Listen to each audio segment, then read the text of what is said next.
A ver, ¿alguna vez nos hemos puesto a pensar en las reglas secretas que de verdad gobiernan nuestro mundo? Y no estoy hablando de leyes hechas por nosotros los humanos, sino de los principios físicos más básicos. Hoy vamos a meternos de lleno en la termodinámica. Pero, ojo, no como ese tema aburrido del libro de texto, sino como si fuera el mismísimo código fuente del universo. Miren esto. Imagínense una simple lata de refresco, pero no está aplastada por una mano, ni por un pie. No, la aplastó la presión invisible del aire que nos rodea. Así, sin más. La pregunta es, ¿cómo es posible algo así? Y ahora, para seguir con el misterio, pensemos en esto otro. Un globo lleno de agua puesto directamente sobre una llama. Y ¡no explota! ¡No explota! Parece un truco de magia, ¿verdad? Pero la explicación es pura ciencia. De hecho, es la misma ciencia que explica lo que le pasó a la lata. Bueno, llegó el momento de sumergirnos en esto, porque estos trucos, como parecen, son en realidad demostraciones perfectas de la termodinámica en acción. Así que vamos a revelar qué hay detrás, la física que lo explica todo. A ver, el secreto de la lata está todo en el cambio de estado del agua. Es así de simple. Primero, calentamos un poquito de agua adentro. Esa agua se convierte en vapor y al expandirse empuja el aire hacia afuera. Luego, ¡pum!, la metemos de golpe en agua fría. ¿Qué pasa? Ese vapor se condensa rapidísimo, vuelve a ser líquido y deja un vacío parcial adentro. Y claro, la presión atmosférica que siempre está allá afuera empujando, de repente no tiene nada que la frene desde adentro y ¡zas!, la aplasta al instante. Entonces, al final, tanto en el caso de la lata como en el del globo que no explota, el fenómeno clave es exactamente el mismo, la transferencia de energía. Y es que entender cómo se mueve, cómo se transforma esa energía, bueno, esa es la mismísima esencia de la termodinámica. Y todo esto nos lleva directamente a la primera gran regla del universo. Vamos a ver cómo se construye este concepto que es fundamental, la conservación de la energía. Pero antes de seguir, paremos un segundo porque es súper importante aclarar algo que casi siempre se confunde. Calor y temperatura no son lo mismo. Piénsenlo así. La temperatura es como una medida de qué tan rápido se están moviendo, en promedio, las moléculas de algo.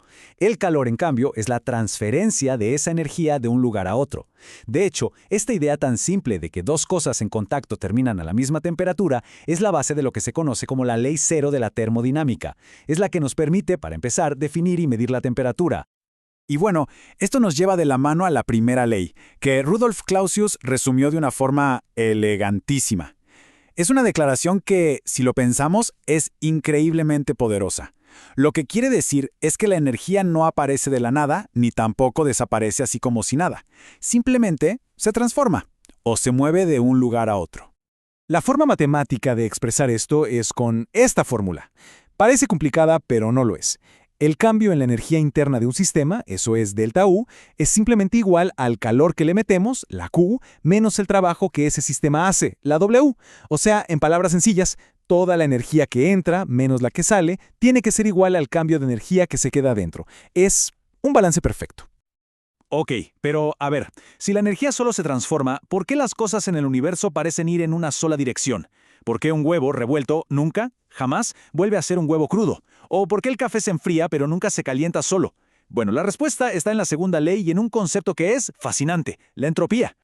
La entropía, para entenderlo fácil, es una medida del desorden, del caos. Y la segunda ley de la termodinámica lo que nos dice es que en cualquier proceso que ocurra en el mundo real, el desorden total del universo siempre aumenta. Siempre.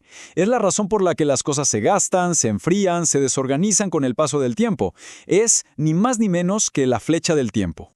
Y este principio lo vemos en todas partes, incluso en la biología, de una forma increíble. Pensemos, por ejemplo, en la cadena alimenticia. La energía del sol llega muy ordenada, muy concentrada.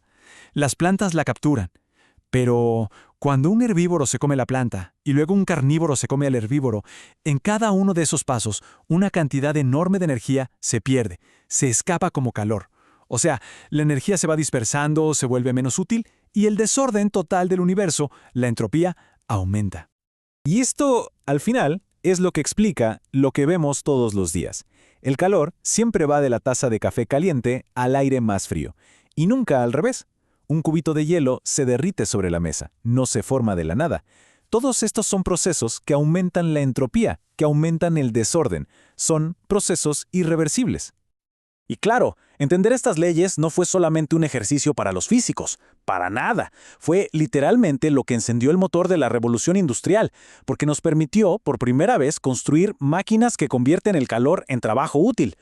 A ver, un motor de calor en su versión más simple funciona de esta manera. Necesita tres cosas. Toma calor de una fuente caliente. Imaginen quemar combustible. Luego convierte una parte de ese calor en trabajo útil, como mover un pistón para que ande un auto. Y finalmente, el resto del calor, lo que sobra, lo tiene que desechar a un lugar más frío, que normalmente es el aire que nos rodea. Para poder entender cuál es el límite teórico de un motor, los físicos usan diagramas como este, que se llama el ciclo de Carnot. A ver, sé que puede parecer complejo, pero lo que representa es un proceso ideal perfecto de 4 etapas. Este ciclo no es un motor real que exista, sino que establece el máximo absoluto, como el estándar de oro. Es la eficiencia más alta que cualquier máquina podría llegar a tener entre dos temperaturas dadas. Y lo que este ciclo ideal nos enseña se puede resumir en esta pequeña fórmula. Y aquí viene lo importante. La eficiencia máxima no tiene nada que ver con lo bien diseñado que esté el motor, ni con el tipo de combustible que use. Nada de eso. Depende únicamente de las temperaturas entre las que trabaja. Y la regla es simple. Mientras más grande sea la diferencia entre la temperatura caliente y la fría, más eficiente va a ser el motor. Y aquí está la consecuencia inevitable y brutal de la segunda ley. Para que la eficiencia llegara al 100%, la parte fría, el sumidero frío, tendría que estar en el cero absoluto de temperatura. Por eso, siempre, pero siempre, va a haber calor que se desperdicia. Y como vamos a ver en un momento, llegar a esa temperatura mínima del universo es, en sí mismo, otra imposibilidad fundamental. Así que como vemos, estas no son solo reglas para motores o para experimentos curiosos en un laboratorio. No, son principios universales que se aplican a absolutamente todo, desde una célula viva en nuestro cuerpo hasta el mismísimo destino final de todo el universo. Entonces, para resumir todo, podemos pensarlo como un juego con 4 reglas inquebrantables. Primero, la ley cero, que básicamente define qué es la temperatura y nos permite jugar. Luego, la primera ley, que ya vimos, la energía se conserva. En este juego cósmico, esta ley te dice, no puedes ganar, o sea, no puedes sacar energía de la nada. La segunda ley es todavía más dura, la entropía siempre aumenta, lo que significa que ni siquiera puedes empatar, siempre pierdes un poco. Y por último, la tercera ley nos dice que es imposible llegar al cero absoluto, la temperatura más fría. En otras palabras, no puedes ni siquiera abandonar el juego. Son estas leyes, precisamente, la razón por la que las famosas máquinas de movimiento perpetuo son imposibles, y son la razón por la que cada estrella, cada planeta y cada ser vivo, sin excepción, tiene que obedecer las mismas reglas de cómo se transfiere y se transforma la energía. Y todo esto nos deja con una pregunta final, para darle vueltas. La entropía parece ser esta fuerza imparable del universo, ¿no? La marcha inevitable hacia el desorden total. Pero, ¿y si no lo fuera? ¿Qué pasaría si algún día, de alguna forma, pudiéramos controlar o incluso revertir la entropía, aunque sea a un nivel muy local? Las implicaciones, bueno, serían capaces de redefinir la realidad misma tal y como la conocemos.